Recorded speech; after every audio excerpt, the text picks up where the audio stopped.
नमस्कार, welcome to career 247। मैं हूं प्रशांत धवन। नाउ एक बात धीरे धीरे काफी हद तक क्लियर होती जा रही है कि भारत का अगला जो भी कोई स्मॉल स्केल युद्ध होगा उसमें भारतीय नौसेना का क्रिटिकल रोल होगा, क्योंकि भारत ने अपनी नौसेना के लिए 26 रफाल फाइटर जेट्स परचेज कर दिए हैं।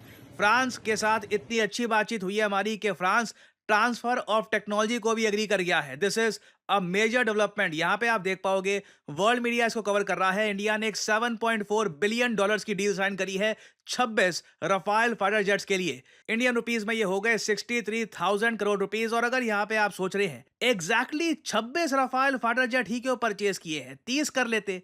वेल, इसका रीजन बहुत ही इंटरेस्टिंग है, समझाता हूं आपको। नाउ ये आपके सामने एक बहुत ही इंटरेस्टिंग फुटेज है। यहां पर आप देख पाओगे भारत के दो एयरक्राफ्ट कैरियर आईएनएस विक्रमादित्य और INS Vikrant. INS Vikrant most recently Bharat ने खुद डेवलप किया है, खुद बनाया है अपने देश में। नाउ आईएनएस विक्रांत और आईएनएस विक्रमादित्य का मेन काम क्या है? ये एयरक्राफ्ट्स को कैरी करते हैं और दूर समुद्र में जहां पे कोई आपके पास रनवे या फिर आपके पास एयरपोर्ट नहीं है, वहां पर भी ये सुविधा देते हैं हमें कि हम अपने फाइटर जेट्स को लॉन्च करवा पाए इस तरीके से। ये आप देख पा रहे हो, ये फाइटर जेट है। ये लॉन्च हुआ आईएनएस विक्रांत से, आईएनएस विक्रमादित्य से। तो ये काम है इन एयरक्राफ्ट कैरियर्स का। नाउ जो आईएनएस विक्रांत भारत ने मैन्युफैक्चर किया है ना, उसमें एग्जैक्टली 26 फाइटर जेट्स का ही स्लॉट है। जो वहां पर स्पेस है फाइटर जेट्स रखने का, वो एग्जैक्टली 26 है। वैसे आप अगर इसके बारे में कहीं पढ़ोगे तो वहां पे 36 लिखा होगा, मगर ऑब्वियसली आप एक एयरक्राफ्ट कैरियर में सिर्फ एयरक्राफ्ट स्टेशन नहीं करते, आपको हेलीकॉप्टर्स भी चाहिए होते हैं, वेरियस और टाइप के आपको एंटी सबमरीन वॉरफेयर वाले भी आपको डिफेंस इक्विपमेंट डालने होते हैं। तो अभी के लिए अगर हम बात करें, वैसे ही एयरक्राफ्ट कैरियर में 26 एयरक्राफ्ट का एक्चुअल स्लॉट था। तो मोस्ट प्रोबेबली जो ये सारे फाइटर जेट्स होंगे, ये हम आईएनएस विक्रांत में ही स्टेशन करेंगे। और इससे आईएनएस विक्रांत बहुत ज्यादा शक्तिशाली बन जाएगा, क्योंकि एक एयरक्राफ्ट कैरियर सिर्फ अपने वेट या फिर टेक्नोलॉजी पर डिपेंड नहीं करता। मेन चीज है कि उस पे एयरक्राफ्ट आप कौन से स्टेशन करते हैं। और हम यहां पर 4.5 जनरेशन रफाल स्टेशन कर रहे होंगे अपने विक्रांत एयरक्राफ्ट कैरियर पर। और अगर यहाँ पे आप लोग सोच रहे हैं कि वेट, आईएनएस विक्रांत ये वही आईएनएस विक्रांत है ना जो रिसेंटली काफी न्यूज में था पहलगाम अटैक के बाद? जी हाँ, मगर मुझे यहाँ पर एक बात बोलनी पड़ेगी। आई थिंक आज के समय हमें पाकिस्तानी और इवन बांग्लादेशी मीडिया पर भी कुछ रिस्ट्रिक्शन लगाने की आवश्यकता है, क्योंकि ये भारत के बारे में कुछ भी अनाप शनाप पब्लिश कर रहे हैं। फॉर एग्जाम्पल मैं आपको बताऊं, जो अरेबियन सी है, इधर यहाँ पे आप देख पाओगे, ये यहाँ पे आप देख पाएंगे, ये है हमारा प्यारा भारत और ये यहाँ पे है अरेबियन सी। नाउ आईएनएस विक्रांत को रिसेंटली हमने अरेबियन सी में कर दिया था डिप्लॉय। ये शेड्यूल था, ये हमें करना ही था। फिर कश्मीर में जो इंसिडेंट हुआ, जो अटैक हुआ, उसके बाद ना लोगों ने कोरिलेट करना स्टार्ट कर दिया कि भारत ने आईएनएस विक्रांत को अरेबियन सी में इसलिए भेजा है ताकि पाकिस्तान को हम अटैक कर पाए। कई बड़े बड़े यूट्यूबर्स ने भी ये बात फैला दी, जबकि यह सच था नहीं। उसके बाद पाकिस्तान और बांग्लादेशी मीडिया एक कदम और आगे चला गया।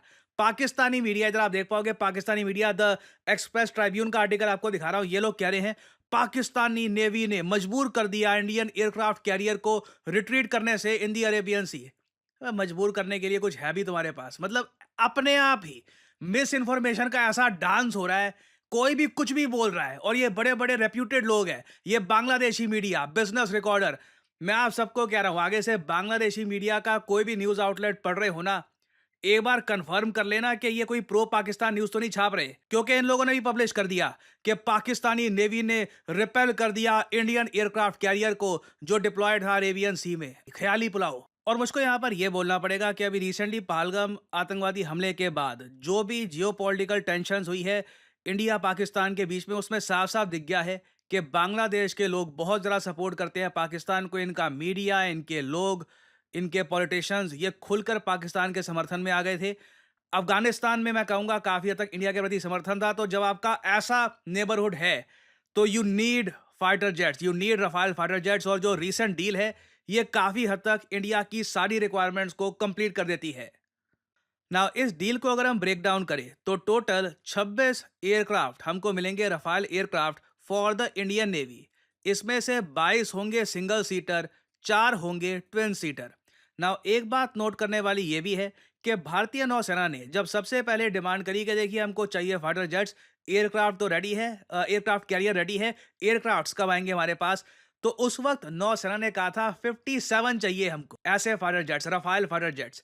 नाउ 57 तो नहीं आ रहे अभी, अभी के लिए 26 से हम काम चला रहे हैं। इंटरेस्टिंग बात यह है कि ये सारे फाइटर जेट्स रिलेटिवली जल्दी किए जाएंगे डिलीवर बाय 2030। 2030 तक लास्ट रफाल आ जाएगा। उससे पहले भी आप देखोगे 2026-27 तक बहुत सारे रफाल फाइटर जेट्स लगातार भारत को मिलते रहेंगे। और इसमें इंडिया स्पेसिफिक बहुत सारी मॉडिफिकेशंस भी की है। हम अस्त्र मिसाइल यहाँ पर इंस्टॉल कर सकते हैं। उसके अलावा वेरियस और मिसाइल्स जो नेवल वॉरफेयर में यूज होते हैं वो भी हम यहाँ पर इंस्टॉल कर पाएंगे। और अगर यहाँ पे आप सोच रहे हैं ट्रांसफर ऑफ टेक्नोलॉजी का क्या मतलब है, क्योंकि जो इसका यहाँ पे इन्होंने पब्लिश किया है मिनिस्ट्री ऑफ डिफेंस ने नोटिफिकेशन, वहां पे आप देख पाओगे ये लिखा है in the line with government's thrust on Atmanirbhar Bharat the agreement includes transfer of technology for integration of indigenous weapons in India. जी हाँ, भारत के बनाए हुए हथियार ऐड कर पाए रफाल के लिए, इसलिए हमने रफाल की जो टेक्नोलॉजी है ये भी परचेज करी है फ्रांस से। किस लेवल पर टेक्नोलॉजी शेयर करी गई है, क्या कंप्लीट पूरा प्रोजेक्ट यहाँ पर जो रफाल का है ये फ्रांस की कंपनी डसॉ शेयर करेगी, इस पर कुछ क्लैरिटी अभी यहाँ पर दी नहीं गई है। मगर सबसे बड़ी बात यह है कि it include setting up of A production facility for Rafale fuselage. Fuselage होता है जो मेन कंपोनेंट है, सबसे बड़ा पार्ट होता है रफाल का, ये जो रफाल का फ्यूसलेज है। उसके अलावा जो मेंटेनेंस है, रिपेयर है, ओवरऑल फैसिलिटीज है एयरक्राफ्ट इंजन की, सेंसर्स की, वेपन्स की, इस सब के लिए बार बार हमारे फाइटर जेट्स को फ्रांस में भेजने की आवश्यकता नहीं है। इस सब की फैसिलिटी डसॉ इंडिया में बनाएगा। और ऑब्वियसली जब ये सब मैन्युफैक्चरिंग भारत में हो रही होगी तो भारत में बहुत सारे जो छोटे उद्योग हैं उनको बिजनेस करने का मौका मिलेगा, क्योंकि कुछ पार्ट्स होंगे स्पेसिफिक पार्ट्स, उसकी रिक्वायरमेंट होगी तो डसॉ कहेगा कि इंडियन कंपनी से हमें वो पार्ट्स चाहिए होंगे, वो सब रिक्वायरमेंट्स इंडिया से पूरी करनी होगी। तो हजारों करोड़ों का रेवेन्यू इससे इंडियन कंपनीज भी अर्न कर पाएंगी। और अगर यहाँ पे आप लोग ये सोच रहे हैं काश ये फाइटर जेट्स वगैरह खरीदने ना पड़ते, खुद हम डेवलप कर लेते, एक बार को मैं कहूंगा मैं आपसे एग्री करता हूं। मगर फिर मैं देखता हूं कि जिस स्लो स्पीड से हिंदुस्तान एरोनॉटिक्स लिमिटेड आज के समय जो तेजस फाइटर जेट्स है आराम आराम से प्रोड्यूस कर रही है, इतनी ज्यादा डेडलाइंस मिस की जा रही है, उसमें काफी बार मैं सोचता हूं कि ये सारे फाइटर जेट्स अगर हम भारत में करते मैन्युफैक्चर तो मैन्युफैक्चर करने की कैपेसिटी भी होती है हमारे पास, क्योंकि we are missing a lot of deadlines. Recently आपने इसके बारे में सुना होगा कि लगातार डिले हो रहा है तेजस फाइटर जेट्स की डिलीवरीज को टू द इंडियन एयरफोर्स। ये बात हमारे आईएएफ के चीफ ने भी कही थी कि हमें ज्यादा असेंबली लाइंस चाहिए तेजस लाइट कॉम्बैट एयरक्राफ्ट के लिए। एचएएल भी अब फ्रेश डेडलाइंस की तरफ देख रहा है ताकि डिलीवरी ये लोग टाइम पे कर पाए, but this is very much concerning. तो देखिए अगर हमारे पास ये सारी टेक्नोलॉजी होती भी तब भी इतने लार्ज स्केल पर इतने सारे एयरक्राफ्ट मैन्युफैक्चर करना है, इसके लिए असेंबली लाइंस भी हमारे पास है नहीं, तो कहीं ना कहीं लग रहा है उस केस में भी हमको ये फाइटर जेट्स प्रोक्योर करने होते। वैसे मैं आपको बताऊं, इससे पहले हमने 36 रफाल फाइटर जेट्स एक्वायर किए थे। वो नेवी वाले नहीं थे, देवर प्राइमरली फॉर द एयरफोर्स।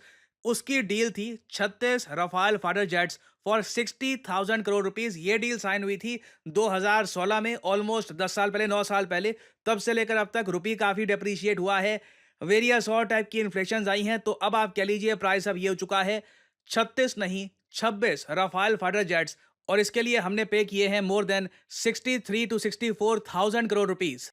तो आने वाले समय में देखिए इस टॉपिक से रिलेटेड मेजर डेवलपमेंट सामने आएंगी, मैं आपके लिए अपडेटेड वीडियोस लाता रहूंगा। फाइनली आपसे पूछूंगा एक क्वेश्चन कि भारत ने रिसेंटली अपना पहला full stack quantum computer launch किया था। आपको बताना है कि इस फुल स्टैक क्वांटम कंप्यूटर का नाम क्या रखा गया है। यह है यहाँ पे आपकी ऑप्शन वेदा, टाइगर, इंदस या आर्यभट्टा।